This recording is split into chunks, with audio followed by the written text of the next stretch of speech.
God-fearing man. A God-fearing man. Love. God is love.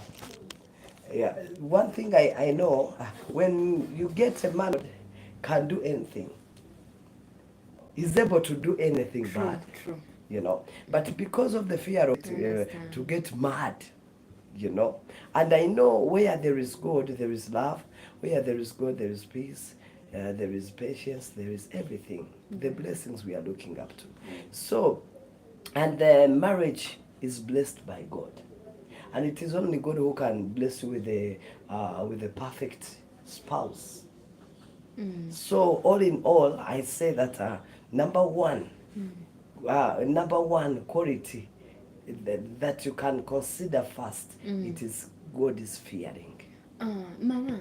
Yes, please. I need to first, you first pause there, have a question to ask. Yes, please.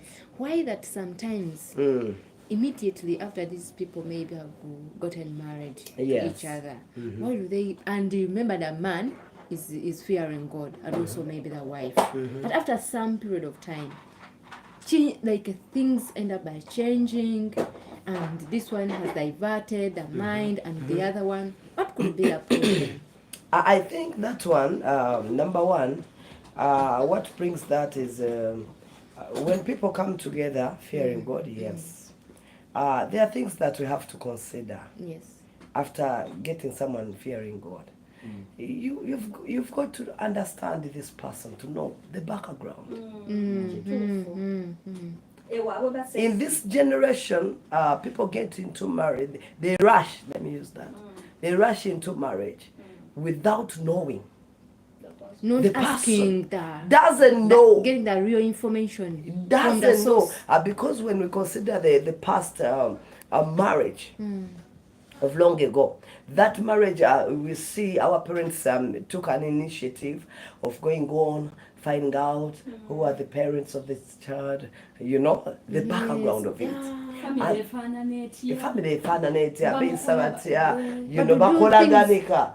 Kubanga kakati olwali wesanga nti tutwala abaami ne tubatwala mu bazadde baffe naye ng'already they are enemies.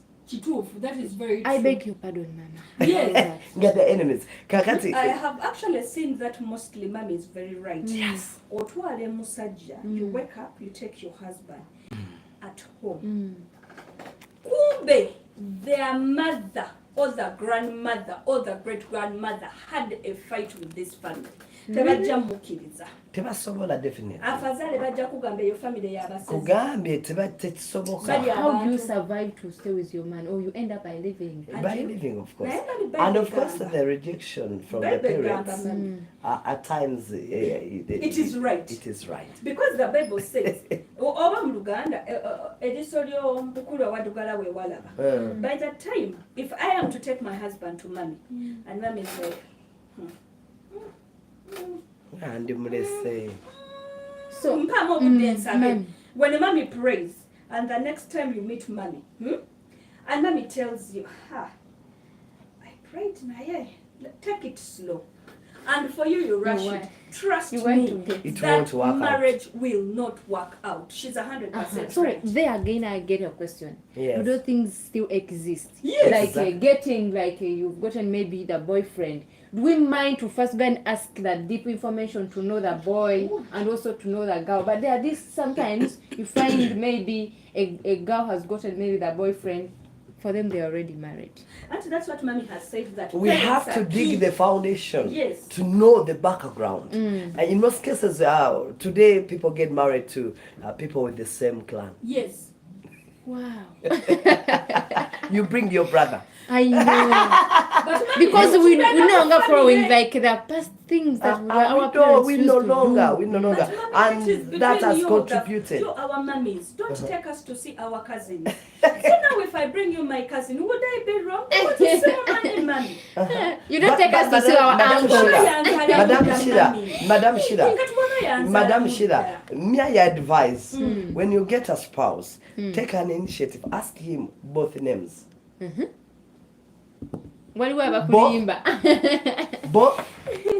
Someone can. Because when we get into relationship, we only talk about I'm Teddy, I'm Sheila, I'm Patrick, I'm Rina.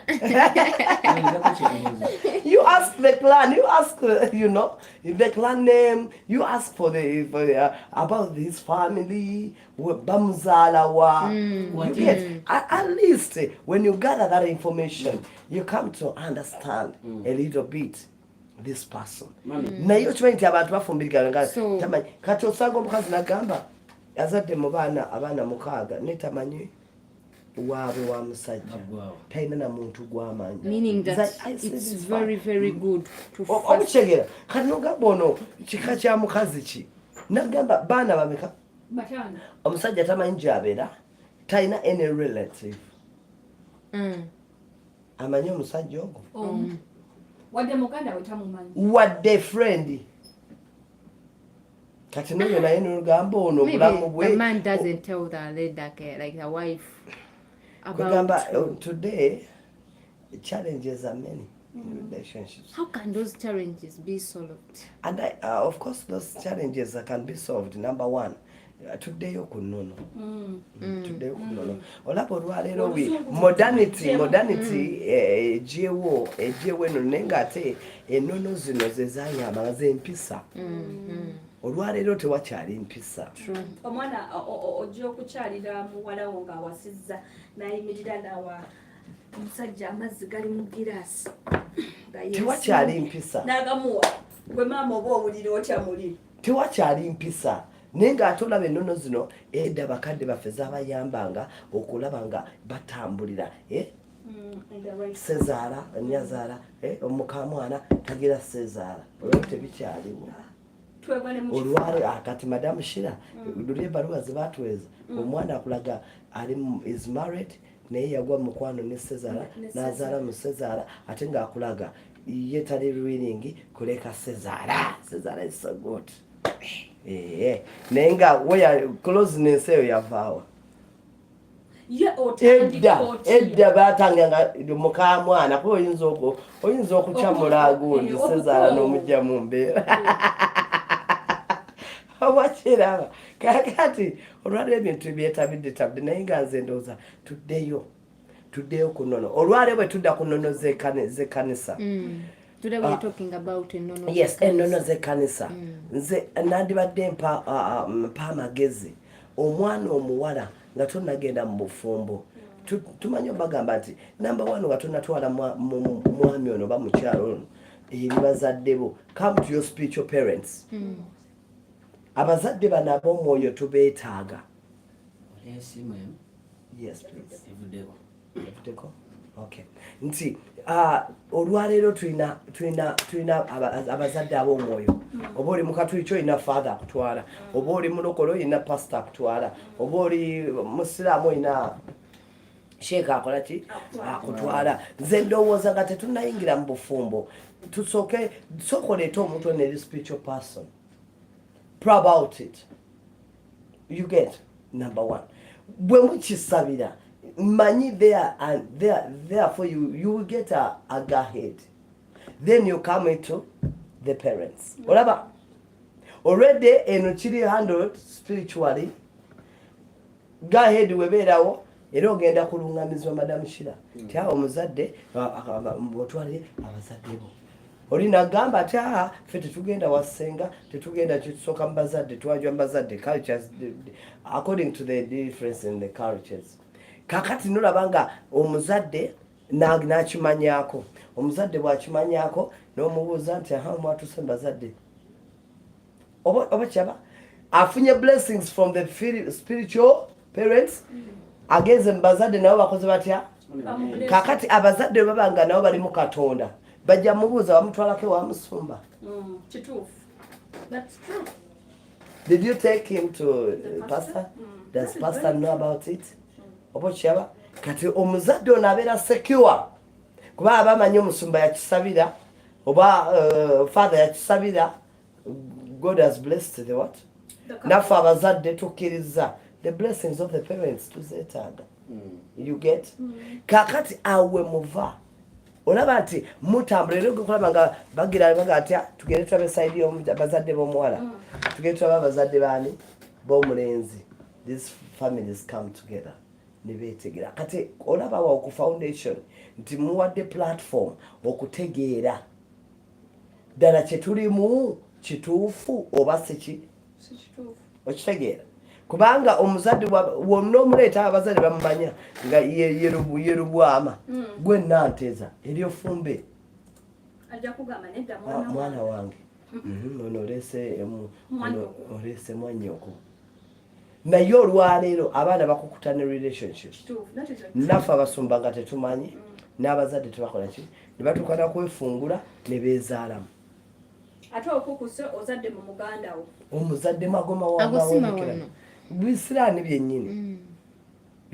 byennyini kati oyo naye ne babeeraawo at the end of the day ate olwokuba bisiraani tebayinza kubeera bonna nebwoba ofuti taba nti lava ebaawo nti mweyagala naye temusobola kati mami kambuuzeyo ekibuuzo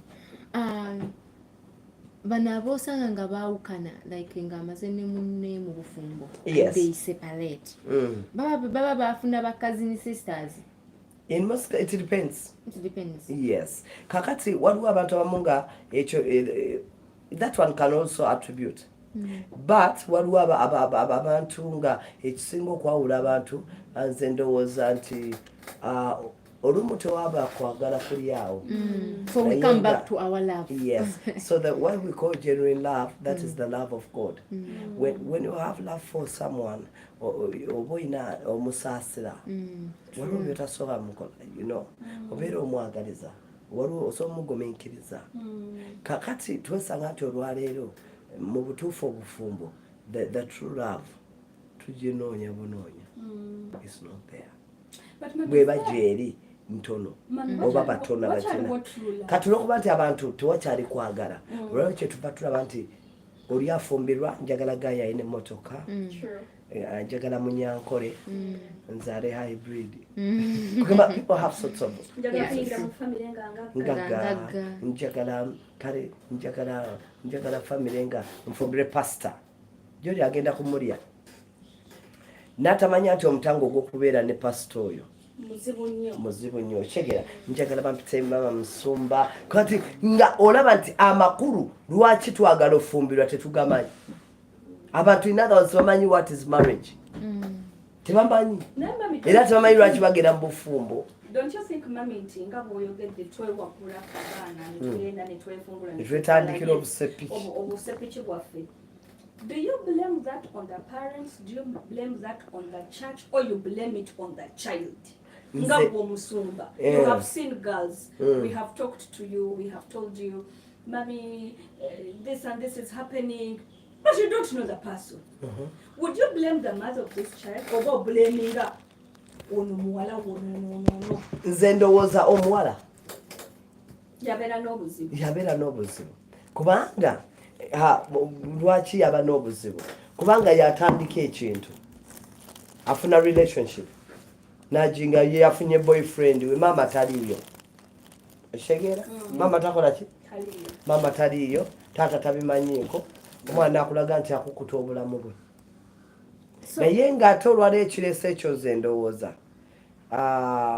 abazadde today eri abazadde the way we do our parenting nze ndowooza omuzadde bw'obeera nga waliwo enkolagana n'omwana omuwalawo nga musobola okwogerezeganya ebiseera ebisinga abaana balina room to open up. I have a question. Yes, please. So what if there are those children that didn't grow up with their parents, like the mother, maybe the person, or maybe that child just grown up like anyhow is in Kampala? What could be the advice for that one? Meaning that she would just get a boyfriend or maybe the man, they just do even no asking anything about the husband or maybe the boyfriend, because even she knows that even though she takes him nowhere, she will take him rather to maybe. Meaning that person is an orphan? Maybe there are these children, they just run away from home. Okay. Maybe they grew up with their stepmother, then they have started their own life. So I think it happens maybe because those children, they don't have maybe the parents, they don't have someone who but can. They have guardians. But there are those children that you know that they're in the town. At least they have friends. But you see, Brenda, I think Mommy had a point somewhere where Mommy said, at least you have a pastor, you have a father. So yes. Maybe when we talk about that, the girl should go to the spiritual father. Yes, because I know these spiritual parents have a vital role they play in our lives. Apart from kuanga wesanganti, I cannot open up to my physical parents. What badi nayo? Kati I grew up an orphan. Obakitegeera naye olw'okuba obulamu bwange bwali mu Katonda era abazadde abali eyo mbakubiriza abaana bamwe mbayigiza amakubo ga Katonda. Bayibuli egamba nti omwana muyigiza amakubo ga Katonda nti niba oba ovudde mu bulamu bw'ensi eno tasobola kugagavaamu. Yes, bazadde baffe baafa. We have relatives. We have differences in the clan, differences amongst the family members.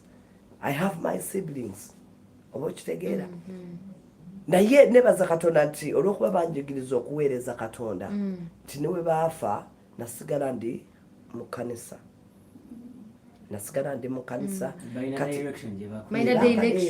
Because mzee wange yafiira I was an altar girl. Time netuka I grew up ebizibu ne bijja nesanga ndokose ne bambulya enji nendokoka kati nendaba nga ate mu bulokole buno nafuna access to the pastor. You're free to open everything to them. Counselings. Kwejjusa bibi.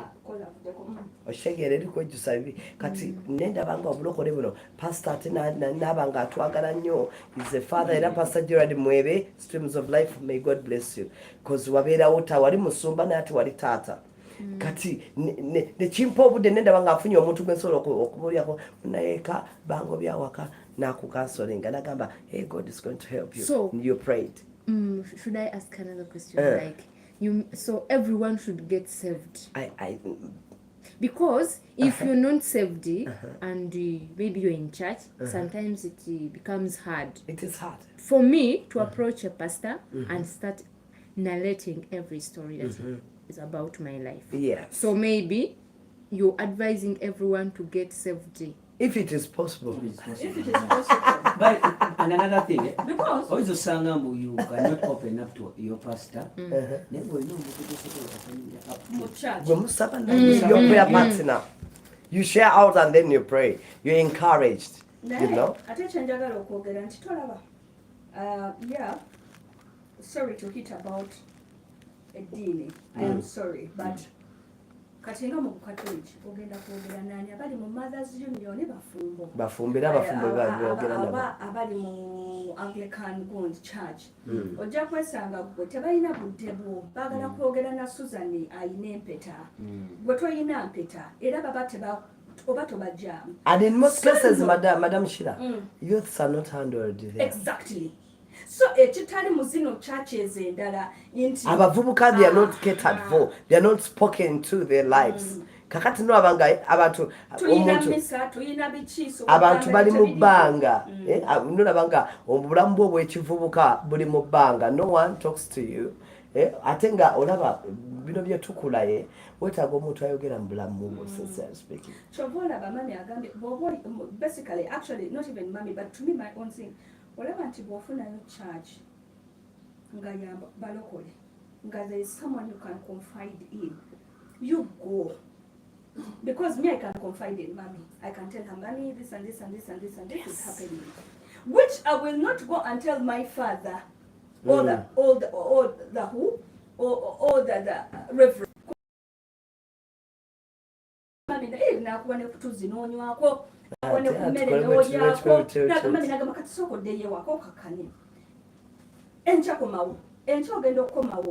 The other love that she gave you, it times 100. So will you go back the other side? You will look for her.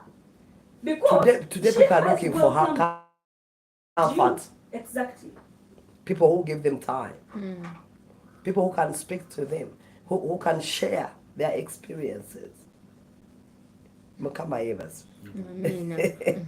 Kakati of course iranga bagameti anyway tetuwa no kontana na dini naye kakati mubutufu experience kati father inza kumpa experience kija isem about relationship ekyo nakyo kitunulira ekyo nakyo kitunuulira naate bw'ojja eri omusumba wasanga mufumbo ajja kubeeraga mwana wange go slow oyagala fumbira emyaka okyali kakana ajja kubuulira mu ngeri emu baki at times kale oba toli mulokole my boyfriend and for him is ready to take me to wed me and I'm also ready and the pastor is telling me it's not the person, it's not the person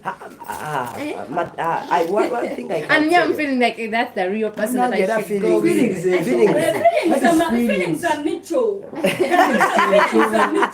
And the pastor is telling me yes no wait little I want to tell you this. No, I want to tell you about this. There are lots of marriages that are broken because of feelings. Yes. Waliwo balina feelings z'abaganda baabwe nagamba ndala basista we namwegomba. So marriage is not based on feelings, my dear. I'm telling you. Madam Sheila, do you remember the other girl who told us Yerakane brother? Because of the feeling. Yeah, we even have more letters, but we shall not look at them. No, Gamba, I have feelings for my brother. My brother and Really? The brother is looking nice. katajjukira taata babeera ne taata waaba ali awe brother abaana nabo bakola obufumbo bwabwe.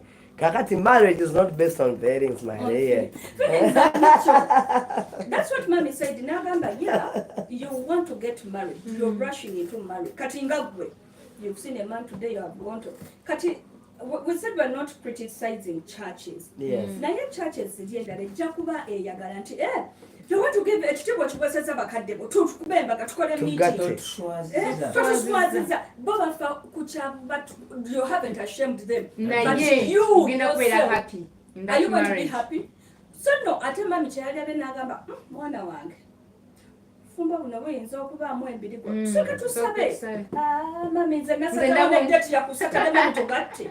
Ate mami anagana. And when people rush into marriage, it doesn't work out. It doesn't. Zendo was to get into so marriage. What could be the nice advice like you can give the audience? You follow steps. Marriage is there are steps that we have to follow. If you don't have a pastor, you have a counselor. Get someone. You have a counselor. You know, before you rush into marriage, because it is a lifetime thing, Banang. Yes. For example, me, I got my husband. Nafuna mwami wange 2003. Vaka ya senior 6. Naye olwokuba nalinamu entisa ya Katonda. Nasabira relationship yange I for one. Ebiseera ebyo tewaliwo counseling nga Yesu ogenda omusoma nagamba believe God. God bless you. God bless your marriage. Let us believe God. Yali enkola yedda. Naye olwokuba nti nze I had developed my personal relationship with my God. Era nga nina esala gye nsaba because I grew up in a marriage, in a family, nga bazadde bange bafumbo. Obufumbo bw'abazadde bange bansanyusa. Olwaliwo ne marriages zimenyeka olw'okuba nti tuvudde mu bufumbo obwamenyeka. Era abaana tulabye bingi okuyita mu bazadde baffe. Taata akuba maama. Uganda also black. Mama yeekolera sente zi mama aboggolera taata. Naawe enkyokera ng'ofumbirwa bye wakula olaba byogenda okufulayo. Kaakati okuba nakulya mu bufumbo nga bazadde bange baagalana balina Katonda sente weeri batuzadde naffe batwagala maka gali bulungi bateeseganya saabako mama wange ng'ayomba ne kitange oba kitange aboggolera saakiraba.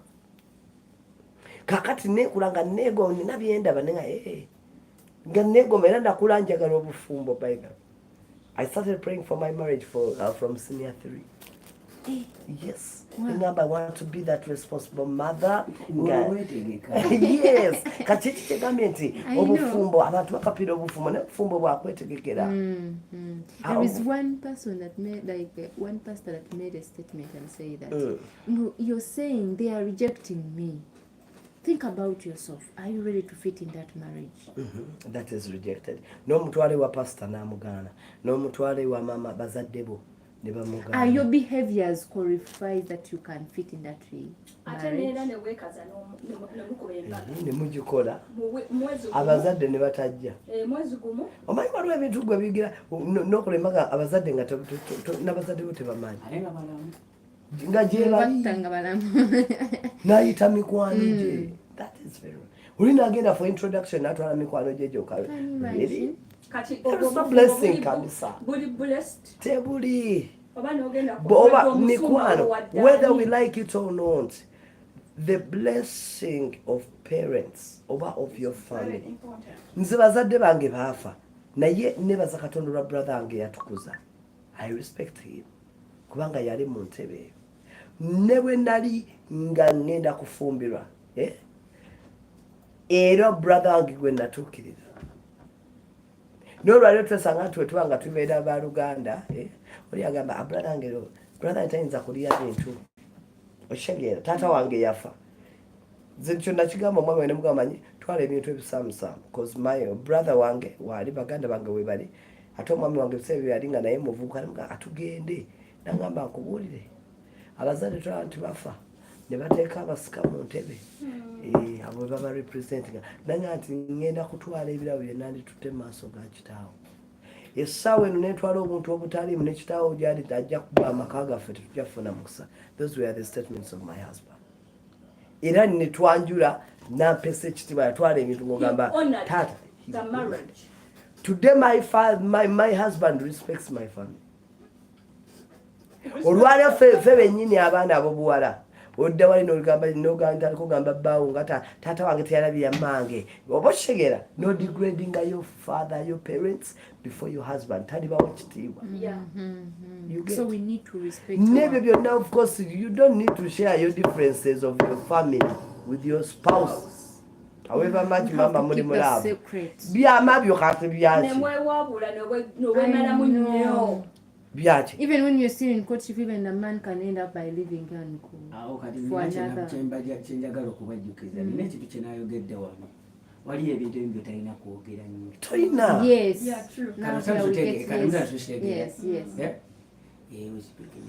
Meaning that you know there are things you're not supposed to tell me and there are things that I'm supposed to hide. Yes, and ebintu ebyo byewesigaliza bigenda bayamba to hold your peace in marriage. Kakati otuko twala omusajja ewammwe naye ng'olwedde wamweyambulira dda famire yo. Agendayo ng'olwedde amanyi. Ebyakulangira mwe mutabuke. Ayoga obusiruwa nnyo kati bwe yabazaala batuzaala 8 buli omu ne taata we obinyumya ki? For what? For what? Mama love kiki ekyo? Kwefuga kwennyini. You get? Taata waffe alina abakazi 8 kale ye omwami anoonyereza abyetegeere naye nga ebyo ebintu ebimu talibadde nga gy'okoma bigamba omusajja ono ayongera okutega ate n'akutamwa kubanga tebinyuma biba biswaza gwe kakati lyate kati yatuwuliriza ye alina ndowooza ki ye erowooza ku ekyo nti maybe if you want to be in a relationship and we are still on our theme that what could be the first priority to fall in love or to be in a relationship. So we would also like to have the ideas from the listener who is tuning in magically also to call in and tell us the ideas or maybe their first priorities and we compare. You know, one head is better than one. So we share the ideas and we come up with the solution. Maybe what could be that person's idea, I think, this junction. Yes, on 07830-64530. 07830-64530. You can call in. Yes, and also jumping to the topic that we are discussing today. Mommy, there's something I said here concerning divorce. The Bible doesn't support divorce. But on the other hand, the Bible does support divorce. So shida nambuuza kigwawa saidi kyeyo bayibuli kyeyogera bwetyo mugamba gyekiri watuukidde awo nabadde awo nabasangidde awo nyini. Yes. Kakati divorce bayibuli egamba nti Katonda kyagasse awamu teri akkirizibwa kukyawula. Ne tulaba nti Katonda mu bwakatonda bwe yatunulira obufumbo nga mukisa okuva gyali gye tuli. Marriage is a blessing to us. Era buli muntu yandibadde ayina obufumbo bulungi. Naye olw'okuba nti nga bwe tugambye nti Katonda kyagasse, ekigambo ekyo kigazi nti obufumbo bwo ku ntandikwa Katonda yalimu. Katonda ye yabagatta. Did you pray about it? What did God say about it? Was it a tick? Mukama yakkiriza mugende maaso. Or it was a rejection? Kache kikyogambye ze omuntu wange mwagala. I feel him. Ne bwatambula muwulira. But your feelings, Katonda ayogera ki ku feelings eri omuntu oyo. So awe wava nti Katonda kyakoze atya. Katulwale tuli mu bufumbo ninga ekyamazima nze katulwale bw'ojja mu counseling nga sinnaba kumanya bizibu byo byonna ku counseling nkubuuza obufumbo wabusabira entandikwa yaleeta. Did you pray about it? Sabira naye nali mwagala. All right. Kati nomanya bino byonna ebizibu byagenda okugamba. Foundation God was it. Yazimba ku musenyu. Naye omuntu bwe yazimba ku lwazi bw'atandika ne Katonda. Marriage eno ebeera ku lwazi nti si lwakuba temujja kufuna bizibu. Ebisomooza mujja bifuna. Olw'okuba mwazimba Katonda. Nze olwaleero ndaba mu bufumbo bwange kati myaka 21.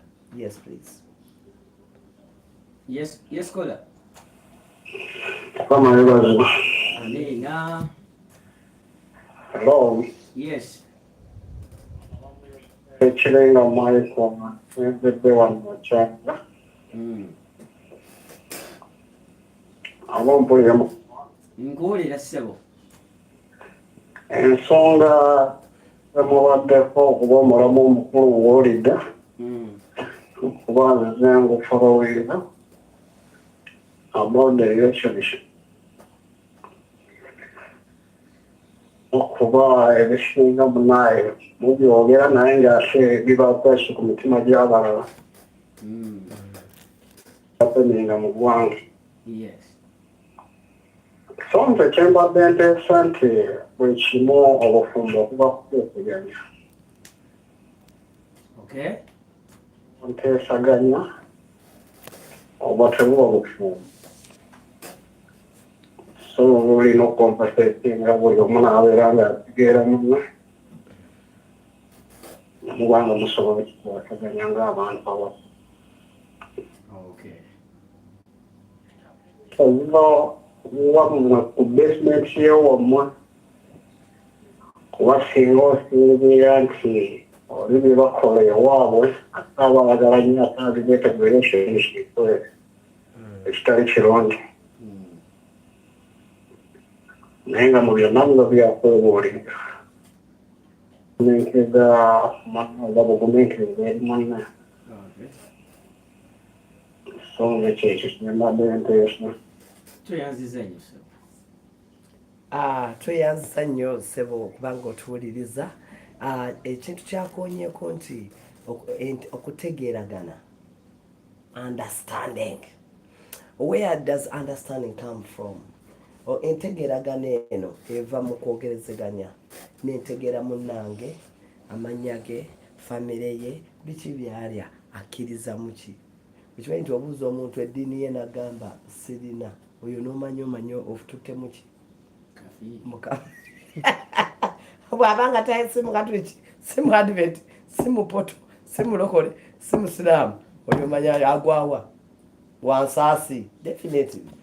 Oba okitegeera. Katulaba nti okutegeeragana. Kakati mu kutegeeragana kuno kujja okuyita mu kwogerezeganya bwe mujja ne mwogera nakubulya ebimu ayinza okulimba naye artist ebitonotono byoba okoze eki kakati olw'okuba nti nze olaba nalinga nsaba in most cases nabuuzanga mukama about Charles nga mukama my husband ali atya kubanga ebimu tajja bikumalirayo ate ebimu ayinza okulimba oba okitegeera nomubuuza about education background nomubuuza muli bameka ewammwe nakubuulira of course mu kwogerezeganya okwo you get to know and understand each other. Naye olwaleero kankubuulira abantu tebeemanyi abantu bali mu bufunde nga tebamanyi bannaabwe. Lwaki? Kubanga there is no courtship. Within the courtship mwazaalidde. Owulira? Abamu ne courtship tebeera mwezi gumu nga bafumbiriganwa aba yakayingira mu bufu agenda okuva mu honeymoon ng'ali lubuto tebanneetegeera. Owulira? Tebanneetegeera. Afunye olubuto changes zijja n'olubuto mukambwe muzibu waliwo abayiwa embalabe bikoze bitya omutannakutegeera oba kitegeera alaba ate another version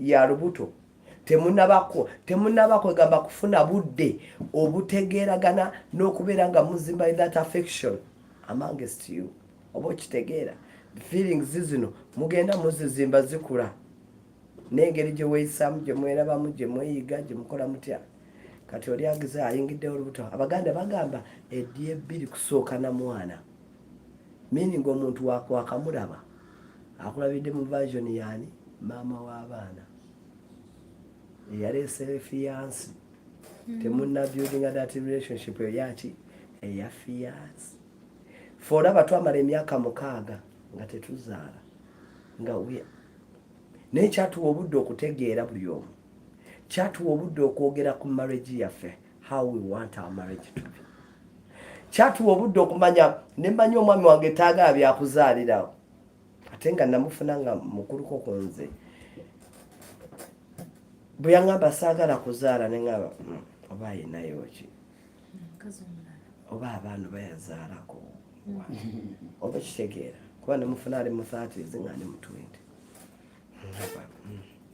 kati nentandika okukisabira nga mukama mbikulira omwami wange ono nenebaza Katonda nti yali yampa ekyabo nga bwensaba mukama mbikulira ekyo kyemba nsabye mukama nambikulira naŋŋamba yo mwami wo biki to find out nga talinayo omwana so yalina girlfriends. Mami, yes. What also that I also want to ask. Yes. How do you separate the two voices? The two voices. That comes to maybe assuming you're praying for something. Yes. Maybe you're praying for that relationship. Yes. There is a person who is tuning in right now. Yes. Maybe also has a question that I'm asking. Yes, now. please. Yes. How do you separate those voices and you know that this is a voice from God, yes, and this is and a voice of imaginations. mine, imaginations. My dear listeners, number one, how you can differentiate the two voices, the voice of imaginations and the voice of the Lord. Number one, I know when God speaks, He confirms His word. Bwaba yogedde naawe nga ddoboozi has to confirm the dream. Wachi akwongera ekirooto. Oba waba ayogedde nange in the voice, ayinza okuwa dream about me concerning the same. So, kyemanyi nti message evudde eri Katonda is confirmed, is not contradict. It cannot contradict. Tukwatagana. Olwaleero ndabya ne challenge eriwo. Olwaleero abaana ab'obuwala oba abaana ab'obulenzi bagenda kubasumba. Najja maaso gange ne muwa message endala ompulira najja ewuwo n'omuwa naawe endala tebikwatagana. So meaning that we mix the doctrines. One thing I know with the God's message, it doesn't contradict itself. Kalwa teyekontana. Tayinza gamba yateja nagamba nedda. Bweba nedda nebeera nedda paka nedda. Olwali omuntu ayinza okujja maasogo nakugamba naleta ensonga ya relationship. N'omubulya n'omugamba ati it is a yes. abamu n'omugamba nti tize no n'ombulya mukama ndaze bwati omuntu bwati ne bwati tuka n'okubuulira lwaki mukama agaana relationship eyo then gwama olumu mukama ayinza okugamba mugambe omuntu oyo marriage yaabwe omwami agenda kufa mangu oba one of them is going to die mangu okitegeera kakati olumu the spirit of God may direct you mugambe ebimu ayinza okugamba tekimugamba kakati okuba already people come before us for counseling already they made up their minds beyagala dda kakati ne budget zafuluma toyina kyomugamba baze kutegeezaako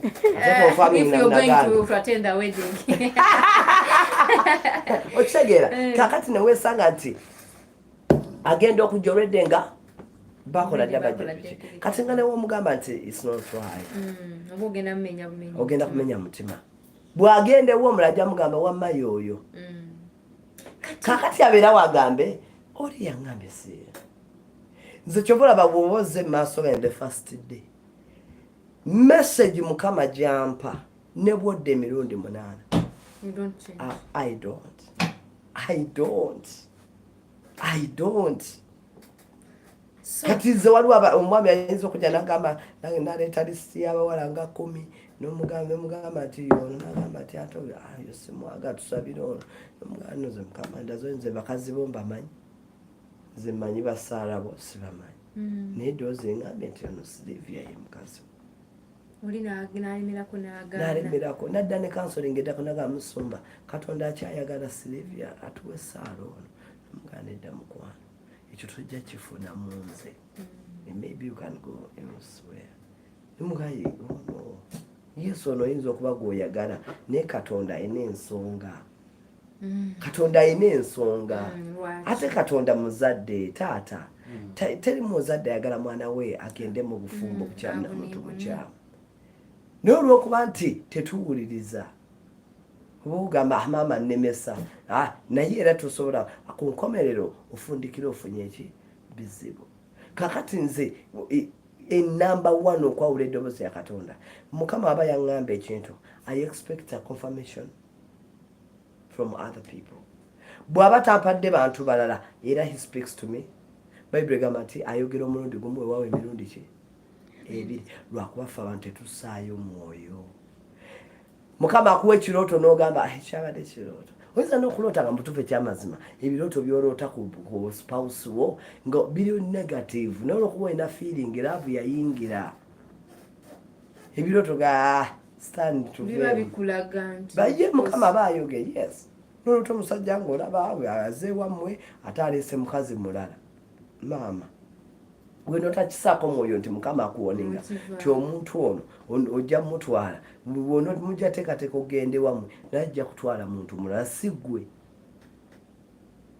era abantu abasinga bagenda okujja era lisensinga mbabuuza ti did you pop out it yes mukama yali akwadde any message era okulanga ebirooto byonna ekyamazima ate naye aba abimanyi nga avunulamu akatonotono nalootanga tuli mmotoka ate nage kulaba nteeka mu bbuutu omukazi omulala nayingirawo birooto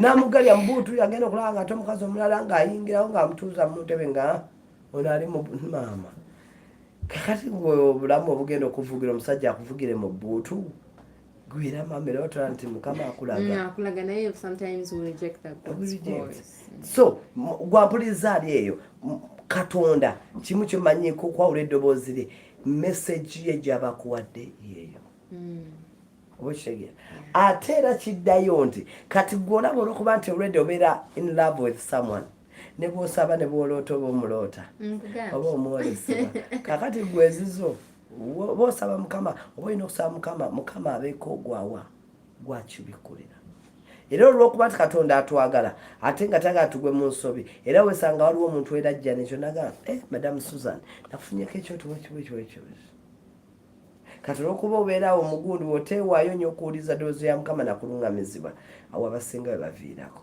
kubanga olw'okuba omwanga era olina kuloota birungi olina kuba nga oli ku sayidi n'ebirooto sitaani byakuleetera gwe kimanyi ne sitaani atuleeta ebirooto aleeta ebirooto nga ddala gaki bikwolekeza mu kwagalako, not the will of God. So abampuliriza abali eyo, okuluŋŋamizibwa kintu kikulu.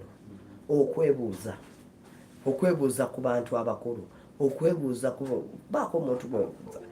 Nze nsubira omuntu ogenda mu bufumbo n'ogenda n'omusajja naye nga teri nawe wammwe amanyi, wadde muganda wo, wadde mukwano gwo, n'oyingira mu kazigo, olwaliro kyo babatta.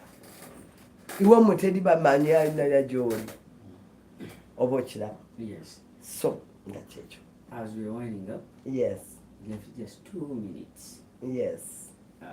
Today, Mom, I want you to pray for the married people. Yes. Abanywezi. Weewaawo. Okay. Kama abalungamye bulungi. Abatambuza. Kale katusabe.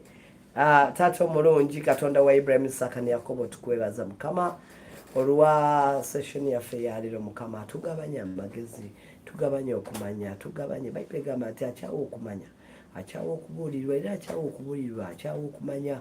Taata tukwebaza kubanga mu kubuulirira kuno, mu kwogera kwe twogedde Mukama ogasse okumanya ku bulamu bwaffe, era nga tumanyi Mukama ate tugenda kubula, kubanga Bayibuli egamba nti abantu bange babuze olw'okubula okumanya n'okutegeera.